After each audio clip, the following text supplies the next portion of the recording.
নমস্কার নমস্কার নমস্কার নমস্কার নমস্কার আপনাদের সবাইকে সবাইকে সবাইকে নমস্কার জানাচ্ছে আপনাদের সৌমিত্র বসু। সবাইকে অজস্র শুভকামনা জানাচ্ছে, সবাইকে স্বাগত জানাচ্ছে আজকের এই শরণাগত অনুষ্ঠানে এবং সবাইকে শুভ সকাল জানাচ্ছে। শুভ হোক, শুভ হোক, শুভ হোক, সকলের শুভ হোক, সকলের ভালো হোক, সকলের মঙ্গল হোক, মঙ্গল হোক।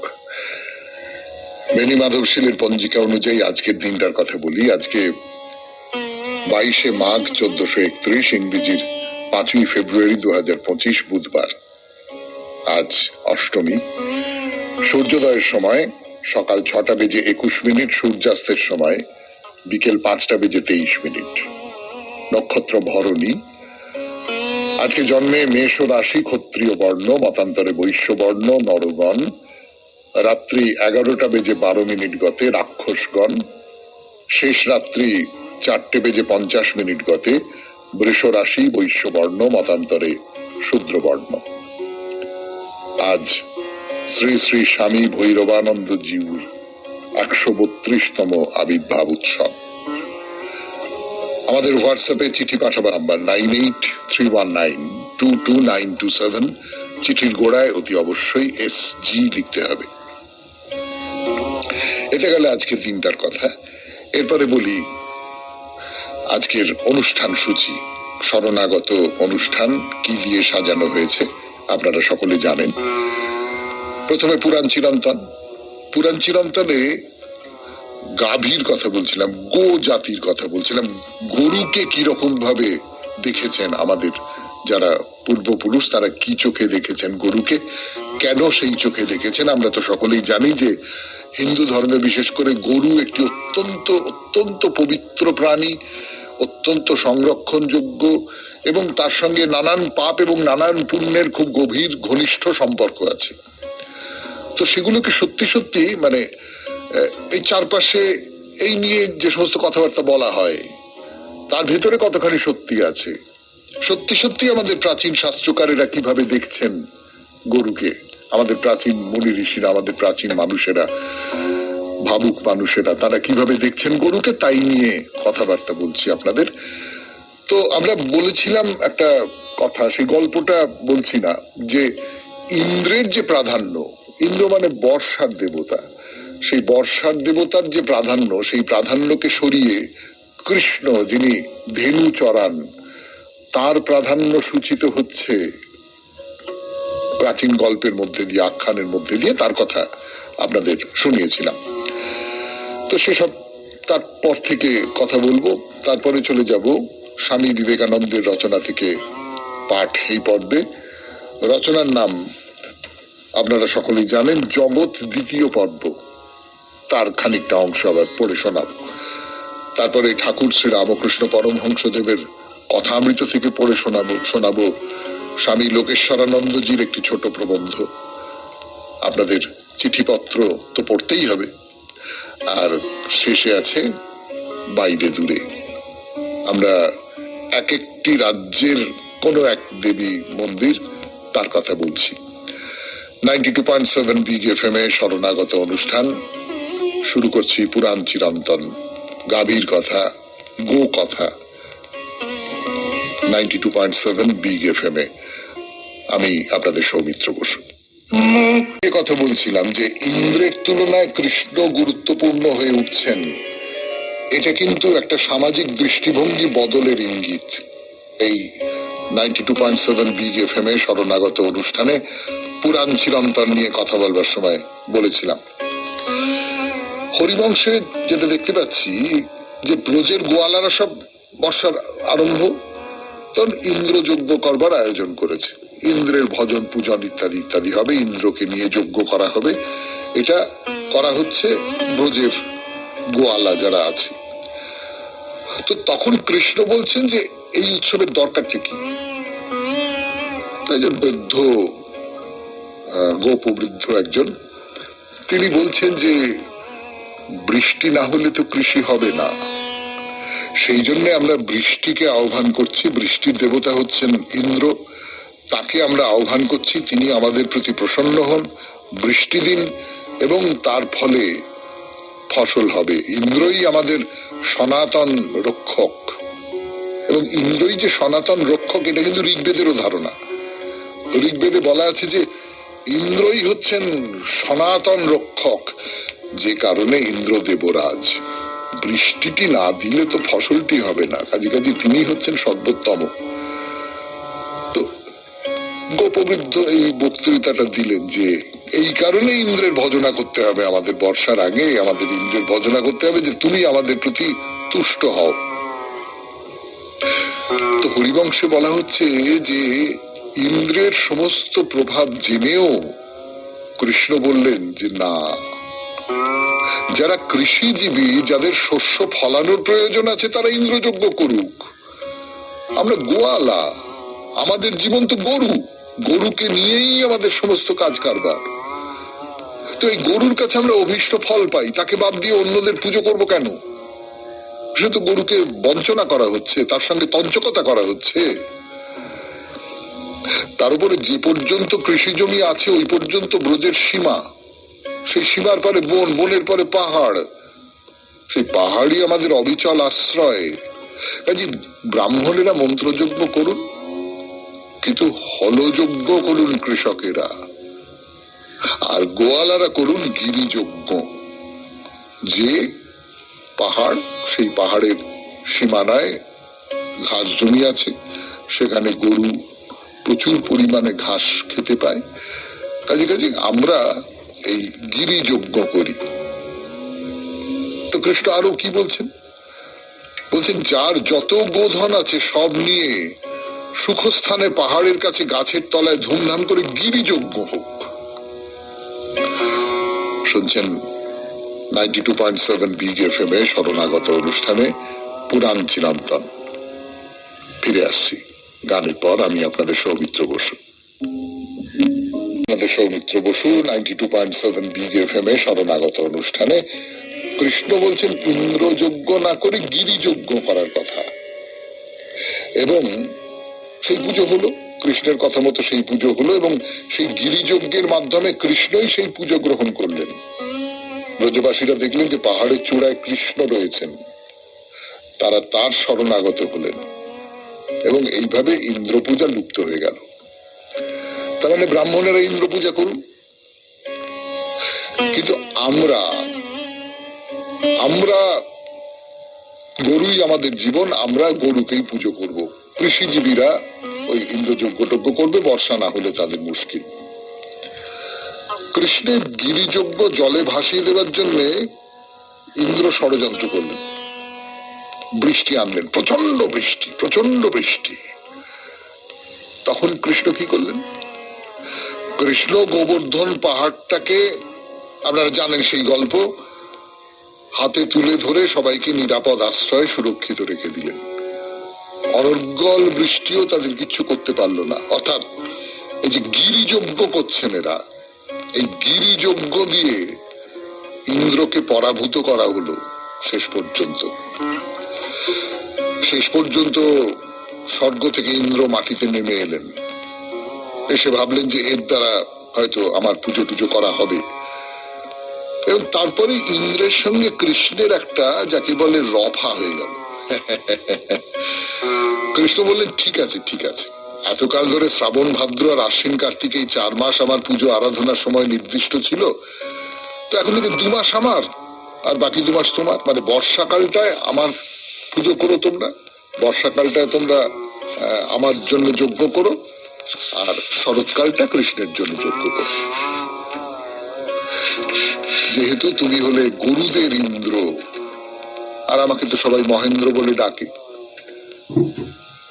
আচ্ছা, এই যদি হয় তাহলে ভেবে দেখুন যে কৃষকেরা যে বর্ষার সময় ইন্দ্রের যজ্ঞ করবেন, সেটা তাহলে তাদের গ্রাসাচ্ছাদনের জন্য, তাদের জীবন যাপনের জন্য। তেমনি গোয়ালারা যে কৃষ্ণের পূজা করবেন, সেটাও তাদের জীবন যাপনের জন্য। তাহলে সমস্ত পূজাই আসলে জীবন যাপনের সঙ্গে সম্পর্কিত, তাই তো? 92.7 বিগ এফএম এ শরণাগত অনুষ্ঠানে পুরাণ চিরন্তন শেষ হলো। এবার গানের পর ফিরে আসছি। স্বামী বিবেকানন্দের রচনা থেকে পাঠ। রচনার নাম জগৎ, দ্বিতীয় পর্ব। গানের পর ফিরে এলাম 92.7 বিগ এফএম এ। শরণাগত অনুষ্ঠান শুনছেন। স্বামী বিবেকানন্দের রচনা থেকে পাঠ, জগৎ, দ্বিতীয় পর্ব। আত্মার স্বরূপ সম্বন্ধে আবার নানা প্রশ্ন উঠিতেছে। আত্মা স্বপ্রকাশ, সচ্চিদানন্দই আত্মার স্বরূপ। এই যুক্তি হইতে যদি আত্মার অস্তিত্ব স্বীকার করিতে হয়, তবে স্বভাবতই প্রমাণিত হইতেছে যে উহা শূন্য হইতে সৃষ্ট হইতে পারে না। যাহা স্বপ্রকাশ, অপর বস্তু নিরপেক্ষ, তাহা কখনো শূন্য হইতে উৎপন্ন হইতে পারে না। আমরা দেখিয়াছি এই জড় জগৎ শূন্য হইতে হয় নাই, আত্মা তো দূরের কথা। অতএব সর্বদাই উহার অস্তিত্ব ছিল। এমন সময় কখনো ছিল না যখন উহার অস্তিত্ব ছিল না। কারণ যদি বলো একসময় আত্মার অস্তিত্ব ছিল না, তবে কাল কোথায় অবস্থিত ছিল? কাল তো আত্মার মধ্যেই অবস্থিত। যখন আত্মার শক্তি মনের উপর প্রতিফলিত হয় আর মন চিন্তা করে, তখনই কালের উৎপত্তি। সুতরাং যখন আত্মা ছিল না, তখন চিন্তাও ছিল না। চিন্তা না থাকিলে কালও থাকিতে পারে না। অতএব যখন কাল আত্মাতে রহিয়াছে, তখন আত্মা যে কালে অবস্থিত, ইহা কি করিয়া বলা যাইতে পারে? আত্মার জন্মও নাই, মৃত্যুও নাই। উহা কেবল বিভিন্ন সোপানের মধ্য দিয়া অগ্রসর হইতেছে মাত্র। উহা ধীরে ধীরে নিজেকে নিম্ন অবস্থা হইতে উচ্চ ভাবে প্রকাশ করিতেছে। আত্মা মনের ভিতর দিয়া শরীরের উপর কার্য করিয়া নিজ মহিমা বিকাশ করিতেছে এবং শরীরের দ্বারা বাহ্য জগৎ গ্রহণ করিয়া উহাকে বুঝিতেছে। উহা একটি শরীর গ্রহণ করিয়া উহাকে ব্যবহার করিতেছে এবং যখন সেই শরীরের দ্বারা আর কোনো কাজ হইবার সম্ভাবনা থাকে না, তখন আত্মা আর এক শরীর গ্রহণ করে। এখন আবার আত্মার পুনর্জন্ম সম্বন্ধে প্রশ্ন দেখা দিল। অনেক সময় লোকে এই পুনর্জন্মের কথা শুনিলেই ভয় পায়, আর লোকের কুসংস্কার এত প্রবল যে চিন্তাশীল লোকেও বিশ্বাস করিবে আমরা শূন্য হইতে উৎপন্ন হইয়াছি। তারপর আবার চমৎকার যুক্তির সহিত সিদ্ধান্ত স্থাপন করিতে চেষ্টা করিবে, যদিও আমরা শূন্য হইতে উৎপন্ন, পরে আমরা অনন্তকাল ধরিয়া থাকিব। যাহারা শূন্য হইতে আসিয়াছে, তাহারা অবশ্যই শূন্যে যাইবে। তুমি, আমি বা উপস্থিত কেহই শূন্য হইতে আসি নাই, সুতরাং শূন্যে যাইব না। আমরা অনন্তকাল ধরিয়া রহিয়াছি এবং থাকিব, আর ব্রহ্মাণ্ডে এমন কোন শক্তি নাই যাহা আমাদিগকে শূন্যে পরিণত করিতে পারে। এই পুনর্জন্মবাদে ভয় পাইবার কোনো কারণ নাই। উহাই মানুষের নৈতিক উন্নতির প্রধান সহায়ক। চিন্তাশীল ব্যক্তিদের ইহাই যুক্তিসঙ্গত সিদ্ধান্ত। যদি পরে তোমার অনন্তকাল ব্যাপী অস্তিত্ব সম্ভব হয়, তবে ইহাও সত্য যে তুমি অনন্তকাল ধরিয়া ছিলে, অন্য কোন রূপ হইতে পারে না। এই মতের বিরুদ্ধে যে সকল আপত্তি শুনিতে পাওয়া যায়, সেগুলি নিরাকরণ করিতে চেষ্টা করিতেছি। যদিও তোমরা অনেকে এই আপত্তিগুলিকে অকিঞ্চিৎকর বোধ করিবে, তথাপি ওইগুলির উত্তর দিতে হইবে। কারণ কখনো কখনো আমরা দেখিতে পাই মহা চিন্তাশীল ব্যক্তিও অতি মূর্খোচিত কথা বলিয়া থাকেন। লোকে যে বলিয়া থাকে এমন অসঙ্গত মতই নাই যাহা সমর্থন করিবার জন্য কোনো না কোনো দার্শনিক অগ্রসর না হন, একথা অতি সত্য। এ বিষয়ে প্রথম আপত্তি এই, জন্মান্তরের কথা আমাদের স্মরণ থাকে না কেন? আমরা কি এই জন্মেরই অতীত ঘটনা সব স্মরণ করিতে পারি? তোমাদের মধ্যে কয়জনের শৈশবকালের কথা মনে পড়ে? শৈশবকালের কথা তোমাদের কাহারও মনে পড়ে না। আর যদি স্মৃতিশক্তির উপর তোমার অস্তিত্ব নির্ভর করে, তবে তোমার মনে নাই বলিয়া ওই শৈশবাবস্থায় তোমার অস্তিত্ব ছিল না, এই কথা বলিতে হইবে। আমরা যদি স্মরণ করিতে পারি, তবেই পূর্বজন্মের অস্তিত্ব স্বীকার করিব, ইহা বলা চরম নির্বুদ্ধিতা। আমাদের পূর্বজন্মের কথা যে স্মরণ থাকিবেই, ইহার কি কোনো হেতু আছে? সেই মস্তিষ্ক নাই, তাহা একেবারে ধ্বংস হইয়া গিয়াছে এবং নূতন একটি মস্তিষ্ক হইয়াছে। অতীতে অর্জিত সংস্কারগুলির সমষ্টি আমাদের মস্তিষ্কে আসিয়াছে, উহা লইয়া মন এই শরীরে বাস করিতেছে। শুনলেন স্বামী বিবেকানন্দের রচনা থেকে পাঠ। 92.7 বিগ এফএম এ শরণাগত অনুষ্ঠান শুনছেন। এখন গান, গানের পর কথামৃত। বিবেকানন্দের রচনা থেকে পাঠ শুনেছেন। এবারে ঠাকুর শ্রী রামকৃষ্ণ পরমহংসদেবের কথামৃত থেকে পাঠ। ঠাকুরের কাছে বহু মানুষ বহু প্রশ্ন নিয়ে যান, ঠাকুর তার উত্তর দেন। সেই সমস্ত উত্তর খুব সহজ উত্তর, সহজ ভাষায় সহজ করে সহজ উপমা দিয়ে সেই সমস্ত উত্তর, কিন্তু তার ভেতরের গভীরতা, অতল গভীরতা যাকে বলে। যেমন ধরা যাক, ঠাকুর কি বলছেন? বলছেন তার নাম সর্বদাই করতে হয়, কলিতে নাম মাহাত্ম্য, অন্নগত প্রাণ তাই যোগ হয় না। তার নাম করে হাততালি দিলে পাপ পাখি পালিয়ে যায়। তা শুধু নাম, হরের নাম হরের নাম হরের নাম হি কেবলম, কেবলমাত্র হরি নাম করো, কেবলমাত্র কৃষ্ণ নাম করো। এই যে কেবলমাত্র নাম করো, এই কথাটা যে ঠাকুর শ্রী রামকৃষ্ণ পরমহংসদেবী প্রথম বললেন এমনটা তো নয়। এর আগে চৈতন্যদেব বলেছেন যে এই শুধু নাম করো বাবা, আর কিচ্ছু করতে হবে না, যাগযজ্ঞ কিচ্ছু করতে হবে না, পুজো আচ্ছা কিচ্ছু করতে হবে না, অন্য কোনো কিছু করতে হবে না, শুধু নাম জপ করো, শুধু নাম জপ করো। একেবারে আপন পর সমস্ত ভুলে গিয়ে সমস্ত নিজের সব কিছুকে মুছে ফেলে দিয়ে নাম জপ করো। নাম জপ করবার সময় যেন চারপাশের পৃথিবী আর তোমার খেয়ালে না থাকে। তো এই নাম জপটা যদি এই রকম করে করতে হয়, তাহলে শুধু নাম জপে হবে না, তখন তুমি তার মধ্যে সুর লাগাও, তার মধ্যে তাল লাগাও, গান করে তোলো নাম জপটাকে। তুমি যদি গান করে তুলতে পারো, তাহলে তার সে একেবারে সর্বগ্রাসী হয়ে তোমার মনটাকে গ্রাস করে নেবে। এই গানটাকে করবার জন্য তুমি তার সঙ্গে নাচ যুক্ত করে ফেলো। নাম করবার সময় তুমি এই সর্বস্ব দিয়ে যখন করছো, তাহলে তোমার দেহটাকেই বা আটকে রাখবে কেন? দেহটাকে মুক্ত করে দাও, দেহটাও ইচ্ছে মতো লাফাক, নাচুক। এই হলো এই যে নাম কীর্তন যাকে বলে, সেই নাম কীর্তনের একেবারে প্রাথমিক কথা, যে তুমি নামটা করো, নামটা করতে করতে তাকে মনের মধ্যে বসিয়ে দেবার জন্য তাকে সুর দাও, তার সঙ্গে তাকে অঙ্গ বিভঙ্গ নৃত্য ইত্যাদি ইত্যাদি যুক্ত করো। কিন্তু নাম, এই সমস্তটা দিয়ে তুমি যদি নাম করতে পারো, তাহলে ওই নাম গানের পেছনেই তোমার সমস্ত মনোযোগটা ধাবিত হবে। তার ফাঁক দিয়ে অন্য ভেতরের বাইরের আর কিছু তোমার মনের ভেতরে প্রবেশ করতে পারবে না। কি বলছেন? আর সৎসঙ্গ সর্বদাই দরকার। গঙ্গার যত কাছে যাবে ততই শীতল হাওয়া পাবে, অগ্নির যত কাছে যাবে ততই উত্তাপ পাবে। ভালো লোকের সংস্পর্শে এলে ওই এটা না, আপনারা দেখবেন এইটা একদম ভীষণ সত্যি কথা, যে আপনি যদি ভালো লোকের সঙ্গে মেশেন না, আপনার মনটা অন্যরকম হয়ে যায়। আপনি যার সঙ্গে মিশবেন, যার কাছাকাছি থাকবেন, তার একটা প্রভাব আপনার মনের মধ্যে পড়তে বাধ্য।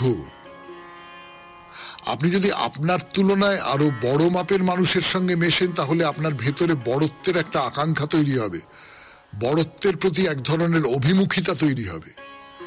আর আপনি যদি আপনার তুলনায় নিরেশ মানুষের সঙ্গে মেশেন, তাহলে আপনার মনটাও আস্তে আস্তে ছোট হতে থাকবে, নিচু হতে থাকবে। এইটা ঠাকুর বলছেন ঢিমে তেতালা হলে হয় না। আসলে যাদের সংসারে ভোগের ইচ্ছা আছে, তারা বলে হবে, কখনো না কখনো ঈশ্বরকে পাবে। শুনছেন কথামৃত থেকে পাঠ, 92.7 বিগ FM এ শরণাগত অনুষ্ঠানে। একটু গান শুনি, তারপরে আরো কথা বলছি। কথামৃত থেকে পড়ে শোনাচ্ছি আপনাদের। ঢিমে তেতালা হলে হবে না, ওই হচ্ছে হবে, আচ্ছা ঠিক আছে, সাধন করব, সাধনা করব, এইসব পরীক্ষার আগে বা লেখাপড়ার সময় বলে না, না না, আজ পর্যন্ত এই তো এই ধরুন সরস্বতী পুজোটা হয়ে যাক, তারপরে এমন পড়া পড়বো না যে হে ভগবান পাশ করে দাও, কাল থেকে আমি যা পড়বো না। এই কাল বললে হবে না, ওই সে লালাবাবুর মতন আর কি, কিরে সন্ধে হয়ে গেল, বাসনায় আগুন দিবি নে, ব্যাস তার মনে হলো এই সমস্ত বাসনা মানে অন্য সমস্ত বাসনায় আগুন দিয়ে সংসার ছেড়ে বেরিয়ে পড়ি। যার ওই সংসার ছেড়ে বেরিয়ে পড়বার আকাঙ্ক্ষা তৈরি হয় মনের মধ্যে, সে তখনই বেরিয়ে পড়ে। ওই ঢিমে তেতালায় আচ্ছা হচ্ছে হবে এই সমস্ত করলে হবে না। তো এরকম সব ছোট ছোট ছোট ছোট ঠাকুর শ্রী রামকৃষ্ণ পরমহংসদেব উপমা দিচ্ছেন। এই যেমন ঠাকুরের একটা পুরনো গল্প আছে যে মা রান্না করছে তো ছেলেকে মুখে চুষি কাঠি দিয়ে এক জায়গায় শুয়ে রেখে দিয়েছে।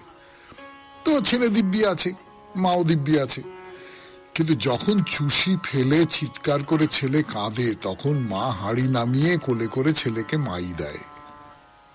অর্থাৎ কাঁদতে হবে, অতিষ্ঠ করে তুলতে হবে। অতিষ্ঠ করে না তুললে তিনি আছেন বাহ দিব্য তো শান্ত হয়ে আছে, ওই শান্তটি হয়ে থাকলে চলবে না। বলছি কলিতে বলে একদিন এক রাত কাঁদলে ঈশ্বর দর্শন হয়, একদিন এক রাত টানা কাঁদতে হবে। পারা যাবে? সমস্ত কিছু ভুলে গিয়ে, সমস্ত শরীরের সবকিছু ভুলে গিয়ে একদিন এক রাত টানা কাঁদতে হবে, তাহলে ঈশ্বর দর্শন হবে। আর বলছেন মনে অভিমান করবে আর বলবে তুমি আমাকে সৃষ্টি করেছো, আমাকে দেখা দিতে হবে, জোর জোর করে, আমার অধিকার আছে তোমার দেখা পাবার, এইরকম করে ডাকতে হবে। এই যে আমার অধিকার আছে তোমার দেখা পাবার, এই কথাটা কোন জায়গা থেকে বলা যায়? আপনি দেখবেন যে আপনি আপনার খুব পরিচিত জন, খুব চেনা জানা, খুব বন্ধু, খুব আত্মীয় এইরকম কাউকে বলতে পারেন না এটা তোমায় করতে হবে, আমি বলছি বলে করতে হবে, তোমাকে হবে এটা করতে। কাকে বলতে পারেন এই কথাটা? সবাইকে বলতে পারেন? পারেন যার সঙ্গে আপনার ভালোবাসার সম্পর্ক আছে, যাকে আপনি বিশ্বাস করেন। এই বিশ্বাসটা করতে হবে আর ভালোটা বাসতে হবে, সংশয়হীন ভালোবাসা। শুনলেন কথামৃত থেকে পাঠ 92.7 বিগ এফএম এ শরণাগত অনুষ্ঠানে। এবারে স্বামী লোকেশ্বরানন্দের রচনা থেকে পড়ে শোনাবো আমি আপনাদের সৌমিত্র বসু।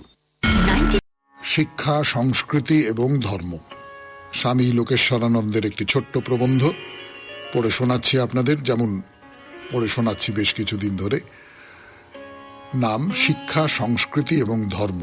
শুনছেন শরণাগত 92.7 বিগ এফএম এ।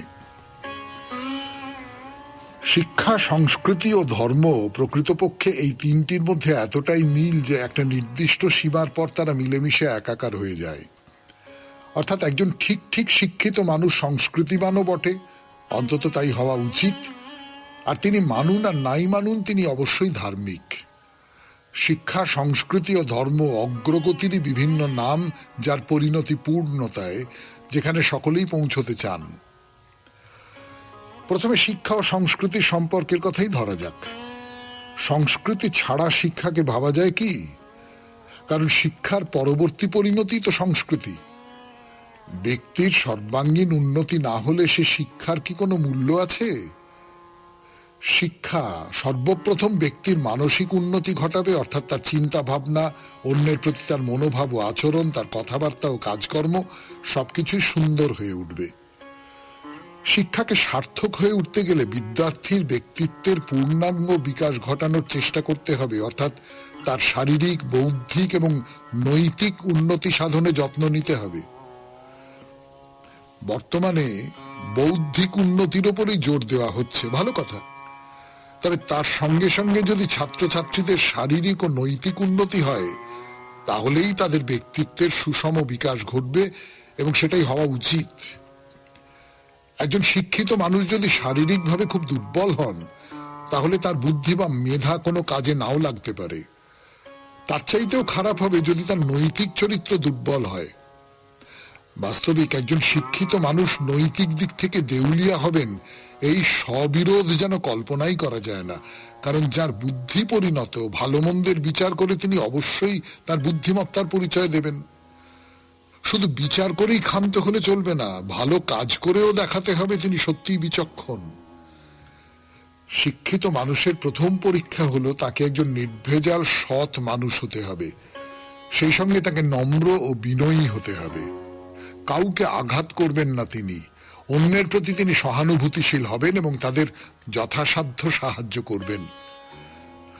অন্যভাবে বলতে গেলে বই পড়া জ্ঞান নয়, চরিত্রই শিক্ষিত ব্যক্তির প্রকৃত মানদণ্ড। তাকে দেখাতে হবে শিক্ষা লাভ করে তার জীবন ও চরিত্র উন্নত হয়েছে, তিনি সব অর্থেই আরো ভালো মানুষ হয়েছেন। এ তো গেল শিক্ষার কথা, কিন্তু একজন সংস্কৃতিবান ব্যক্তিকে কিভাবে চেনা যাবে? চেনা যাবে তার রুচি, প্রকৃতি, জীবনযাত্রার ধরন ও অভ্যাস দেখে। চেনা যাবে অপরের সঙ্গে তার মার্জিত ও পরিশীলিত ব্যবহার দেখে। অন্যভাবে বলা চলে, চরিত্র ও দৈনন্দিন জীবনচর্যার মধ্যেই সংস্কৃতিবান মানুষের ছবিটি ফুটে ওঠে। বস্তুত এই যে সব গুণের কথা বলা হলো, সেগুলি প্রকৃত শিক্ষা থেকেই আসে, তাই সংস্কৃতি শিক্ষারই পরিণতি। তাহলে ধর্ম কি? ধর্ম সেই চারিত্রিক বিকাশ। এই বিকাশ ভিতরের। ধর্ম এমন ভাবে হৃদয়ের বিস্তার ঘটায় যে ক্ষুদ্র আমিত্বের গণ্ডি ভেঙে মানুষ যেন ছিটকে বেরিয়ে আসে এবং সকলের সঙ্গে একাত্মবোধ করে। ধর্ম কাঁচা আমিকে ধ্বংস করে সর্বব্যাপী পাকা আমিতে আমাদের প্রতিষ্ঠিত করে। হৃদয়ের এই বিকাশই ধার্মিক ব্যক্তিকে করুণায় দ্রবীভূত করে। তিনি সৎ, কারণ ধর্মের অপরিহার্য নৈতিক অনুশাসনগুলি তিনি কঠোরভাবে মেনে চলেন। অতএব দেখা যাচ্ছে যে শিক্ষা, সংস্কৃতি ও ধর্ম একাকার হয়ে যায় যদি পূর্ণতা লাভই মানবীয় উন্নতির লক্ষ্য হয়। তারা সর্বদা একই সঙ্গে বন্ধুর মতো হাত ধরাধরি করে চলবে। একজন যথার্থ শিক্ষিত মানুষ একই সঙ্গে সংস্কৃতিবানও বটে, আবার যিনি সংস্কৃতিবান তিনি অবশ্যই ধার্মিক হবেন, কারণ সাংস্কৃতিক গুণগুলি ধর্মেরই দান, ধর্মই তাদের পুষ্ট করে। তাহলে দেখা যাচ্ছে যে শিক্ষা, সংস্কৃতি ও ধর্মকে আলাদা করা যায় না, তারা পরস্পর সংযুক্ত থেকে মানুষকে তার চরম লক্ষ্যে পূর্ণতা লাভের পথে এগিয়ে নিয়ে যায়। শুনলেন স্বামী লোকেশ্বরানন্দের রচনা থেকে পাঠ, শিক্ষা, সংস্কৃতি এবং ধর্ম। এরপর গান, গানের পর আপনাদের চিঠিপত্র। আমি আছি আপনাদের সঙ্গে, আপনাদের সৌমিত্র বসু। গান শেষ, এবার কথা শুরু। রানা চট্টোপাধ্যায়ের কথা, মানে চিঠিপত্রে এখন পড়ব রানা চট্টোপাধ্যায়ের চিঠি। বাগবাজার, কলকাতা থেকে লিখেছেন তিনি। শুনছেন শরণাগত 92.7 বিগ FM এ। শ্রদ্ধেয় সৌমিত্রদা, পত্রের প্রথমেই আপনাকেও বিগ FM এর সমস্ত কলাকুশলীদের শীতের সকালের শীতল শুভেচ্ছা ও অভিনন্দন জানাই। এইবারের চিঠির বিষয় ভালো মানুষ সম্বন্ধে লিখতে বসে আমার নিজের মনে হয়, ভালো মানুষ বলতে আমরা কি বুঝি? কিছু বিশেষ ভালো গুণ যেসব মানুষের আচরণে প্রকাশিত হয়, সাধারণত তাকেই আমরা ভালো মানুষ বলি। প্রসঙ্গত বলি, প্রত্যেক মানুষের জীবনে বিভিন্ন পরিসর আছে, যেমন পারিবারিক, কর্মস্থলের সহকর্মীদের পরিসর, সামাজিক পরিসর ও বন্ধুদের পরিসর ও অন্যান্য পরিসর। একজন হয়তো পারিবারিক বৃত্তে খুবই ভালো মানুষ, কিন্তু সেই মানুষটারই হয়তো কর্মক্ষেত্রে অসহযোগিতা, অনৈতিকতা, কপটতা প্রকাশ পায়।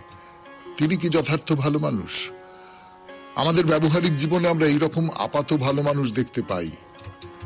নিঃস্বার্থপরতা, উদারতা, বিচক্ষণতা, অকপটতা ও সততা মানুষকে ভালো মানুষে রূপান্তরিত করে। ঠাকুর শ্রী রামকৃষ্ণের কথায়, যথার্থ ভালো মানুষের মধ্যে ঈশ্বরের প্রকাশ বেশি। আমাদের চারপাশে যথার্থ ভালো মানুষের সংখ্যা ফিনিক্স পাখির মতো কমে আসছে।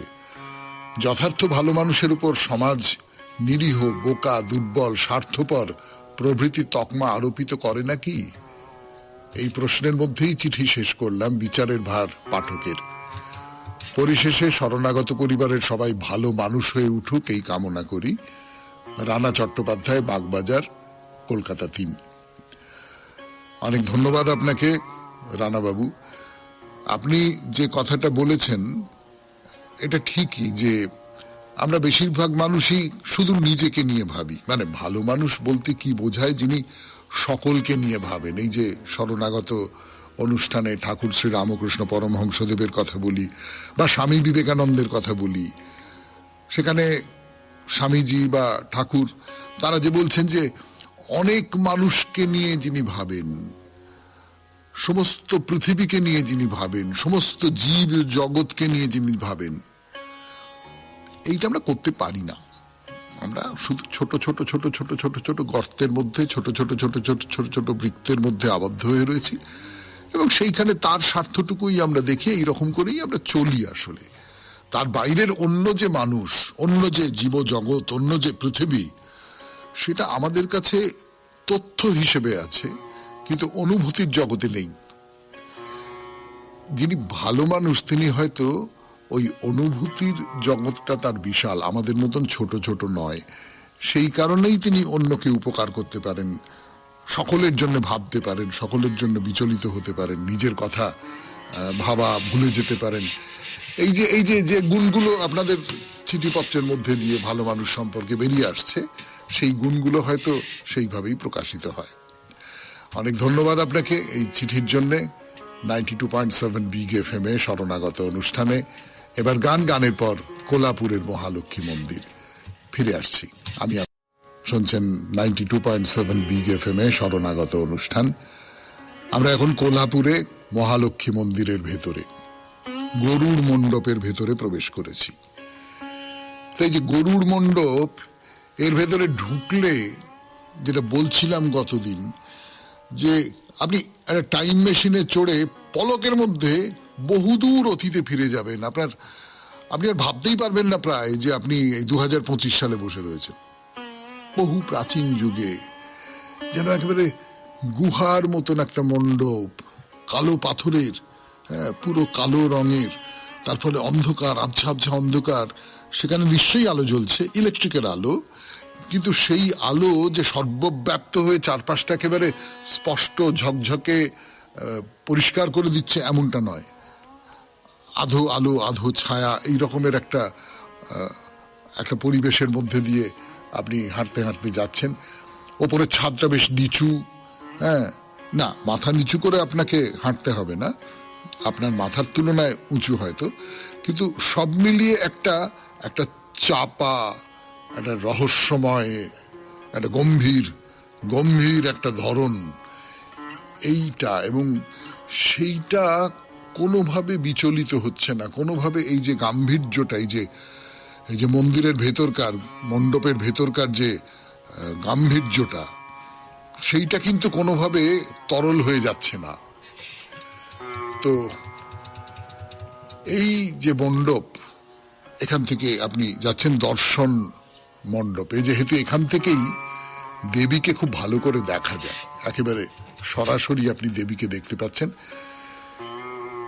এর ভেতরে আর একটা মণ্ডপ আছে, সেই মণ্ডপের নাম হচ্ছে কুর্ম মণ্ডপ।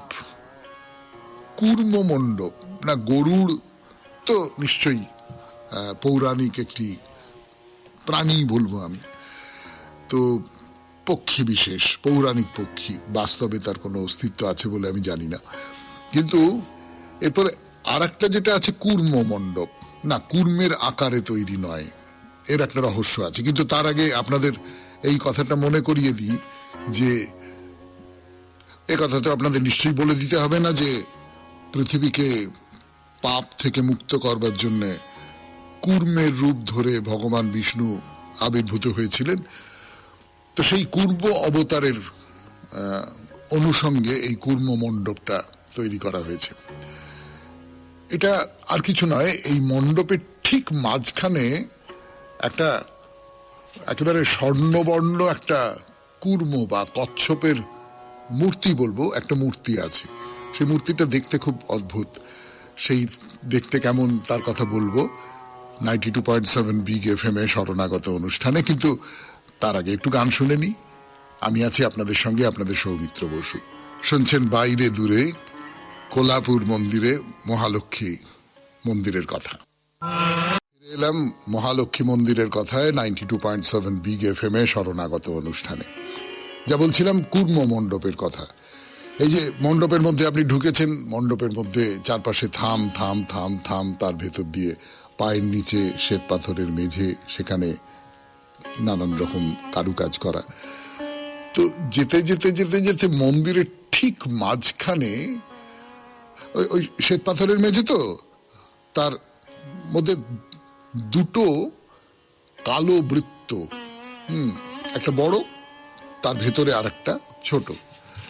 তার ঠিক মাঝখানে একটি ওই স্বর্ণবর্ণ কুর্ম সেইটি স্থাপন করা আছে। সেই কুর্মটা ঠিক একটা কুর্মই শুধু তাই নয়, একটা কচ্ছপ শুধু তাই নয়। কিরকম দেখতে লাগে আমি বলি আপনাদের। একটা সোনালী রঙের থালা উল্টো করে রাখা আছে, হ্যাঁ, এবং সেই থালার মাঝখানে যে একটু উঁচু গোল অংশটা, সেখানে ফুল আঁকা রয়েছে। আর সেই যে গোল অংশটা, তার ভেতর থেকে বেরিয়ে এসেছে একটি কুর্মের মুখ, একটি কচ্ছপের মুখ। দুপাশ দিয়ে বেরিয়ে এসেছে তার পা, মানে যেন একটা কচ্ছপকে, সোনার বরণ কচ্ছপ, সেই সোনার বরণ কচ্ছপকে যেন একটা সোনালী রঙের থালা দিয়ে চাপা দিয়ে রাখা হয়েছে, আর তার ভেতর থেকে ও বেরিয়ে আসছে। তো এই নামেই এই মণ্ডপের নাম। মাঝখানে এই যে কুর্মটি আছে, সেই কুর্মটিকে ঘিরে থাকেন ভক্তরা। এটা একটা, এই মন্দিরের একটা উৎসব, ভারী চমৎকার উৎসব। চারপাশটা ভক্তরা ঘিরে থাকেন এবং ওখান থেকে জল নিয়ে, একটা বালতি করে জল রাখা থাকে সেই কুর্মের ঠিক পাশে।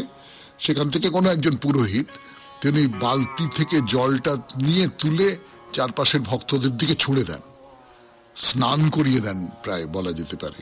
মানে অনেকখানি জল বালতি থেকে তুলে নিয়ে চারপাশে ছিটিয়ে দিলেন, এবং ভক্তরা সেই তাদের সারা গায়ে জল এসে পড়লো। সেইটা খুব পবিত্র বাড়ি, তাকে বলে তীর্থ জল। এই জলকে খুব পবিত্র বলে মনে করেন সকলে। এর ভেতর আর একটা অংশ আছে, সেখানে দেব গণপতির একটি মূর্তি রাখা আছে। বলা বাহুল্য, দেবীর মন্দিরে কোথাও তো গণপতিকে থাকতেই হবে, গণেশকে তো থাকতেই হবে। তার কারণ, যে কোনো পুজোর আগে গণেশের পুজো করাটাই বিধি, এবং তার পেছনে একটা পৌরাণিক কাহিনী রয়েছে। সেই কাহিনী বহুবার শরণাগত অনুষ্ঠানে বলা হয়েছে। তার বাইরে আমরা তো ছোটবেলা থেকে সেই কাহিনী শুনেছি যে কেন গণেশের পুজো সব পুজোর আগে করতে হবে, সেই রকমের নির্দেশ।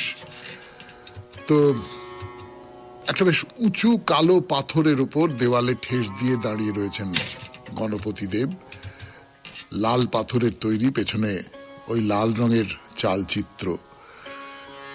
মূর্তিটি খুব ছোট, কত হবে, ফুটখানেকের মতো হবে বড় জোর। কিন্তু আজকে তার সময় নেই, আজকে এই পর্যন্তই থাক। বাইরে দূরে এই পর্যন্তই থাক আজকে শরণাগত। আমাদের হোয়াটসঅ্যাপে চিঠি পাঠাবার নাম্বার 9831922927। চিঠির গোড়ায় অতি অবশ্যই SG লিখতে হবে। তাহলে রবীন্দ্রনাথের কবিতা দিয়ে শেষ করি। খোকার চোখে যে ঘুম আসে সকল তাপ নাশা, জানো কি কেউ কোথা হতে যে করে সে যাওয়া আসা। শুনেছি রূপকথার গায়ে জোনাকি জলা বনের ছায়ে, দুলিছে দুটি পারুল কুঁড়ি তাহারি মাঝে বাসা। সেখান হতে খোকার চোখে করে সে যাওয়া আসা। খোকার ঠোঁটে যে হাসিখানি চমকে ঘুমো ঘোরে, কোন দেশে যে জনম তাহার কে কবে তাহা মোরে। শুনেছি কোন শরৎ মেঘে শিশু শশীর কিরণ লেগে, সে হাসি রুচি জনমী ছিল শিশির সূচি ভরে। খোকার ঠোঁটে যে হাসিখানি চমকে ঘুমো ঘোরে। খোকার গায়ে মিলিয়ে আছে যে কচি কোমলতা, জানো কি সে যে এতটা কাল লুকিয়েছিল কোথা। মা যবে ছিল কিশোরী মেয়ে, করুণ তার পরাণ ছেয়ে মাধুরী রূপে মুরছি ছিল, কহেনি কোনো কথা। খোকার গায়ে মিলিয়ে আছে যে কচি কোমলতা। আশিস আশি পরশ করে খোকারে ঘিরে ঘিরে, জানো কি কেহ কোথা হতে সে বরসে তার শিরে। ফাগুনে নব মলয় শ্বাসে, শ্রাবণে নব নিপের বাসে, আশ্বিনে নব ধান্য দলে, আষাঢ়ে নব নীরে। আশিস আশি পরশ করে খোকারে ঘিরে ঘিরে। ওই যে খোকা তরুণ তনু নতুন মেলে আঁখি, ইহার ভার কে লবে আজি, তোমরা জানো তা কি? হিরণময় কিরণ ঝোলা, যাহার এই ভুবন দোলা, তপন শশী তারার কোলে দেবে নেড়ে রাখি। এই যে খোকা তরুণ তনু নতুন মেলে আঁখি। খুব ভালো থাকবেন, আনন্দে থাকবেন। নমস্কার। নমস্কার নমস্কার নমস্কার নমস্কার নমস্কার আপনাদের সবাইকে সবাইকে সবাইকে নমস্কার জানাচ্ছে আপনাদের সৌমিত্র বসু। সবাইকে অজস্র শুভকামনা জানাচ্ছে, সবাইকে স্বাগত জানাচ্ছি আজকের এই শরণাগত অনুষ্ঠানে এবং সবাইকে শুভ সকাল জানাচ্ছে। শুভ হোক, শুভ হোক, শুভ হোক, সকলের শুভ হোক, সকলের ভালো হোক, সকলের মঙ্গল হোক, মঙ্গল হোক। বেণী মাধবশীলের পঞ্জিকা অনুযায়ী আজকের দিনটার কথা বলি। আজকে 22শে মাঘ 1431, ইংরেজির 5ই ফেব্রুয়ারি 2025, বুধবার। আজ অষ্টমী। সূর্যোদয়ের সময় সকাল 6টা বেজে 21 মিনিট, সূর্যাস্তের সময় বিকেল 5টা বেজে 23 মিনিট। নক্ষত্র ভরণী। আজকে জন্মে মেষ রাশি, ক্ষত্রিয় বর্ণ, মতান্তরে বৈশ্য বর্ণ, নরগণ। রাত্রি 11টা বেজে 12 মিনিট গতে রাক্ষসগণ। শেষ রাত্রি 4টে বেজে 50 মিনিট গতে বৃষ রাশি, বৈশ্য বর্ণ, মতান্তরে শূদ্র বর্ণ। আজ শ্রী শ্রী স্বামী ভৈরবানন্দ জিউর 132তম আবির্ভাব উৎসব। আমাদের হোয়াটসঅ্যাপে চিঠি পাঠাবার নাম্বার 9831922927। চিঠির গোড়ায় অতি অবশ্যই SG লিখতে হবে। এতে গেলে আজকের দিনটার কথা। এরপরে বলি আজকের অনুষ্ঠান সূচি। শরণাগত অনুষ্ঠান কি দিয়ে সাজানো হয়েছে আপনারা সকলে জানেন। প্রথমে পুরাণ চিরন্তন। পুরাণ চিরন্তনে গাভীর কথা বলছিলাম, গো জাতির কথা বলছিলাম। গরুকে কিরকম ভাবে দেখেছেন আমাদের যারা পূর্বপুরুষ, তারা কি চোখে দেখেছেন গরুকে, কেন